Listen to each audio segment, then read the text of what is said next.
各位大家好，我係香港嘅 Key， 而好多人咧都叫我做鎖匙嘅，而我覺得咧微笑就係打開人同人之間溝通嘅鎖匙。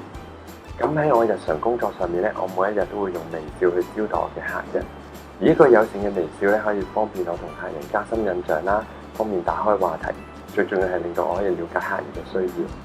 好記得咧，有一次有一位客人入嚟我哋三叔嘅時候咧，因為當時我招呼緊另一位客人而未能即時招呼佢。但我都有即時起身啦，笑一笑同佢點頭，同佢講唔好意思啊，先生，或者你睇住手機先，我哋好快會有同事嚟幫你。而好快亦都我有一位同事過去幫呢位客人。咁第一個客人咧竟然同我同事講要等翻我去幫佢。咁當時我都喺度諗點解呢位客人要我幫佢呢？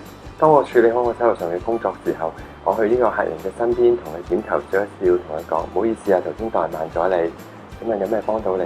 咁呢個時候佢竟然同我講其實係你嘅笑容同反應令到我留喺度等你。當時嗰刻我真係好感動又開心。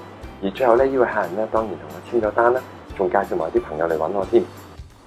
而當有新同事加入我哋嘅大家庭嘅時候呢，我都會將呢件事同佢哋分享。而呢件事就係令到我每日都會微笑接受我每日嘅挑戰。微笑喺我咁多年嘅銷售服務上面咧，為我帶嚟滿意嘅成績，亦都得到客人嘅讚賞。最緊要就係令到我工作上充滿滿足感。